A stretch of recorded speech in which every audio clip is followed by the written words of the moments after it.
Hello again, everyone. This is Kevin Johnson from Leverage Consulting, bringing you the next Organizational Excellence podcast. Today's topic is going to be about team training and team meetings.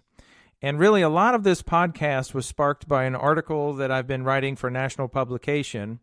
And I'm going to bring you a couple little excerpts out of the article. Essentially, in this thought process or discussion about team meetings, I wanted to bring up this one thing that usually pops the balloon on the enthusiasm for the meeting, and that is role playing. Typically, when I go do a training or a team meeting, we may get into the concept or get into the role playing. And interestingly enough, a lot of times when even the thought of role playing comes up, when I mention role playing, people start staring at their shoes. They have to go to the bathroom. They just start looking everywhere else as opposed to being engaged in the meeting. I think what it is it makes people uncomfortable. And quite honestly, it's something that I think you, along with everyone else, should get comfortable with. Once we get uncomfortable, that's the point at which we start learning.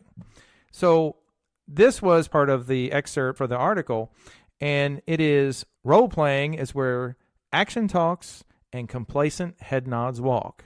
We've all had these instances where we're in a meeting and a concept is brought up and people sit there and shake their head, yep, I got that, we're good. But yet, when it comes to the application of the new system or the new script or whatever it may be that we're implementing, I don't think they have it. It's pretty clear from the look in their eyes or how they stumble over the words and things like that, that they don't have it. So the other piece of this is when you get into a team meeting, and part of the reason for the role playing is to get people talking. So this is another word, and I'm reading this to you word by word as is written in the article. I have to question when teams don't have a dialogue about proposed changes. Is it really possible for a leader or manager to answer every conceivable question, leaving the listeners satiated and speechless?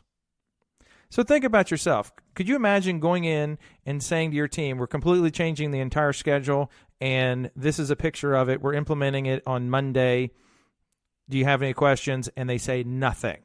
Do you think that there's any possibility that we have literally answered every possible question that they could have? No, there is no way. And even if it's something small, like we're going to change the way a new patient appointment runs, or we're going to change how this appointment is executed, even if all you did was change up how a post-op is ran or scheduled, there should be some dialogue and questions from that. So when your team is sitting there saying, I got this, and they have no real questions, they are making no statements, they're not regurgitating what's been said just to ensure that they have their own clarity, that's the point at which you need to get them talking, because it's pretty clear they don't have it yet. We have to have the dialogue. So get comfortable with role-playing. Consider it literally as nothing more than a way for your team to practice perfection. And it's also a way for you just to get those questions answered. And here's another thought, and I'm going to quote Austin Murdoch on this one. This was something he brought home. Austin actually works for me, and Austin also in his spare time goes and helps a local high school band and coaches their drum line. And he came home one afternoon and was sharing what was going on with his drum line, and this is what he told them. You have practiced this routine enough to where I know you know the routine, but we haven't practiced it enough to the point where you know the routine, which I thought was a pretty impactful and prophetic statement. So think about that as you're preparing for a team meeting, preparing for a team training, or maybe in the middle of the team training. Have they practiced it enough to where they know the routine? So I wanted to thank all of you for listening to the Organizational Excellence Podcast. If you have any topics that you would like me to cover, feel free to comment in the section below or send in your ideas. I'd love to cover them for you. But with that, thank you again for listening to the Organizational Excellence Podcast. Stay tuned for the next episode.